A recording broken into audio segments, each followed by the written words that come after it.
Field Marshal Montgomery made a choice in September 1944 that would haunt the Allied forces for months, prioritizing one bold gamble over a critical lifeline.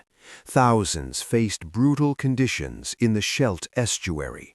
Supply lines collapsed across the front. Victory slipped further from reach as winter approached. What made Montgomery believe a single daring operation could end the war faster than securing vital supply routes? Why did tensions with American commanders influence battlefield decisions that affected entire armies? How did one port's closure force soldiers into months of fighting that history would remember as among the war's costliest?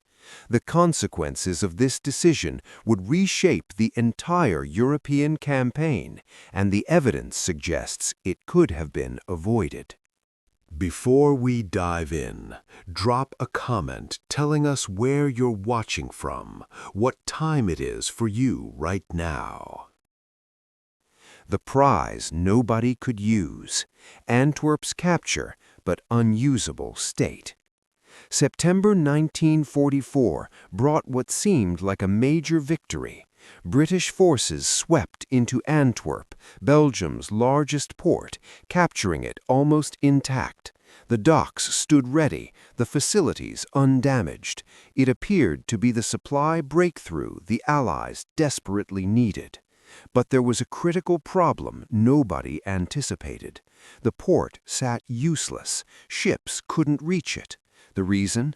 German forces still controlled the Scheldt estuary, the 50-mile waterway connecting Antwerp to the sea. Every approach, every channel remained under enemy control. Without clearing these defenses, not a single supply ship could dock. Allied commanders saw the situation clearly. Open Antwerp, they urged. Secure the estuary. Make the port operational before winter. Montgomery heard these pleas, and he chose a different path entirely. His decision would ignore the most basic rule of military logistics, and thousands would pay the price for it. Focus on Market Garden. Montgomery had his eyes on something bigger, something he believed could end the war in weeks, not months. He called it Operation Market Garden, a daring plan that would change everything. The strategy seemed brilliant on paper. Drop thousands of paratroopers behind enemy lines in the Netherlands, seize key bridges across major rivers, then rush ground forces through this corridor straight into Germany's industrial heartland, the Ruhr. If it worked, the war would be over by Christmas.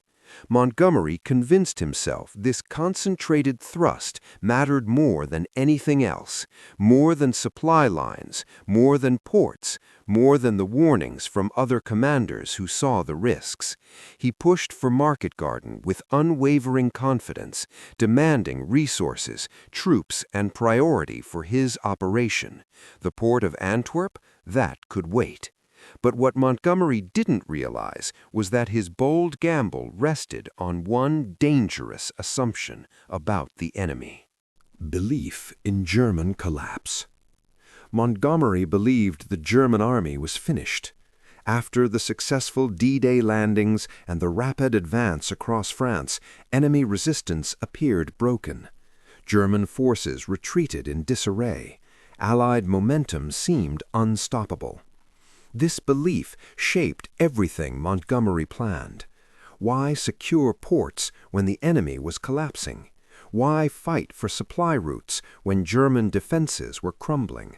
A fast, concentrated strike could deliver the final blow before the Germans recovered. Early September reinforced this thinking. Antwerp itself fell quickly, almost without a fight. Montgomery saw this as proof the Germans couldn't hold anything anymore. He was convinced a swift thrust into the Netherlands would meet little resistance. Market Garden would punch through weakened defenses, seize the bridges, and open the road to Germany. But intelligence reports told a different story. German forces were regrouping, reinforcing, preparing stronger defenses than anyone expected. Montgomery dismissed these warnings, and his miscalculation would soon face the reality of a revitalized enemy. Supply priorities.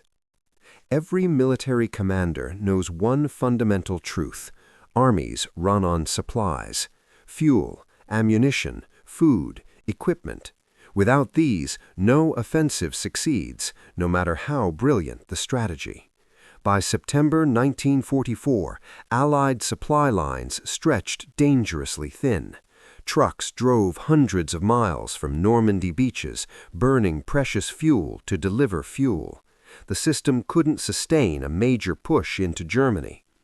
Antwerp offered the solution, a deep-water port capable of handling massive supply shipments, located close to the front lines, perfectly positioned to support the final drive into enemy territory.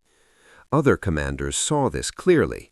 Open Antwerp first, they argued. Secure the logistics, then launch offensives. Montgomery disagreed.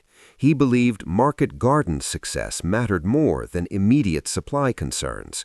The port could be cleared later, after the breakthrough. Or perhaps the war would end so quickly that Antwerp's full capacity wouldn't even be needed. This calculated gamble on logistics would prove to be one of the costliest miscalculations of the entire campaign. Rivalry and ego. Historical interpretation. Behind the strategic debates, another factor shaped Montgomery's thinking: his relationship with American commanders, particularly General Patton. The two men represented different approaches to warfare. Patton favored aggressive, rapid advances. Montgomery preferred careful, concentrated operations under unified command, preferably his own. Tensions had been building for months. Both commanders competed for resources, priority, and glory. Both wanted their strategy to deliver victory. Some historians suggest Montgomery's push for Market Garden reflected more than military strategy. It represented an opportunity to achieve a decisive victory under British command, proving his approach superior to American methods. A successful breakthrough into Germany through the Netherlands would cement Montgomery's reputation. It would demonstrate that his concentrated thrust strategy worked better than Patton's broad front approach. This desire for a definitive victory may have clouded his judgment about Antwerp's importance. Whether driven by strategy, ego, or both, Montgomery's decision was now set, and the consequences were about to unfold with devastating clarity. The Battle of the Scheldt. While Montgomery launched Market Garden in mid-September, German forces dug into the Scheldt estuary. They turned every piece of ground into a fortress. Flooded fields, fortified positions, minefields. The defenses seemed endless. The task of clearing these obstacles fell to Canadian forces, supported by British and Polish units. What followed became one of the war's most brutal campaigns. Soldiers fought through waterlogged terrain where tanks couldn't operate. They assaulted fortified islands under constant fire. They cleared flooded polders where every step risked drowning or mines. The fighting continued through October and into November. Cold, wet conditions made every day a struggle for survival. Casualties mounted steadily as German defenders fought with desperate determination. This battle, largely forgotten compared to Market Garden's dramatic failure, extracted a terrible price. Canadian forces suffered over 12,000 casualties, clearing defenses that could have been addressed weeks earlier. And while these soldiers fought and died in the mud, the supply crisis Montgomery had gambled on avoiding was becoming catastrophic. Supply crisis. By October 1944, the Allied advance ground to a halt, not because of German resistance, but because armies couldn't get fuel, ammunition, and supplies. The famous Red Ball Express, truck convoys racing from Normandy, couldn't keep up with demand. Vehicles broke down, fuel ran short, entire divisions sat immobile, unable to advance because their tanks had empty fuel tanks. Patton's Third Army, pushing toward Germany from the south, received barely enough supplies to maintain positions, much less attack. British and American forces in the Netherlands faced similar shortages. Meanwhile, Antwerp's massive port facilities sat empty. The capacity to land thousands of tons of supplies daily remained unused because the Scheldt estuary stayed closed. Montgomery's gamble had failed on both fronts. Market Garden didn't end the war, and the delayed clearing of Antwerp created the exact supply crisis others had warned about. This crisis would have consequences that reached far beyond delayed offensives. It would fundamentally alter the timeline of the war's end. Prolonged war. Antwerp finally opened to shipping in late November 1944, nearly 3 months after its capture. Those 3 months changed everything. The rapid end to the war Montgomery envisioned never came. Instead, German forces used the time to regroup, reinforce, and prepare new offenses. In December, they launched the surprise Ardennes offensive, the Battle of the Bulge, catching Allied forces off guard. The war that might have ended in 1944 dragged into 1945. More battles, more casualties, more destruction across Europe. Even Winston Churchill later acknowledged the delay in opening Antwerp as a critical mistake that prolonged the conflict. Historians continue debating what might have happened if Montgomery had prioritized the port in September. Could securing Antwerp have shortened the war? Would thousands of lives have been saved? The answers remain uncertain, but one fact stands clear. Montgomery's decision to ignore the pleas to open Antwerp cost thousands of lives and reshaped the final campaign of World War II in Europe. The evidence of that choice remains written in the history of those brutal months.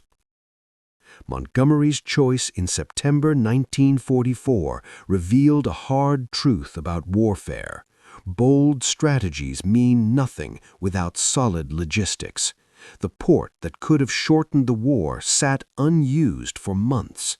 Thousands paid the ultimate price in the Scheldt's muddy fields.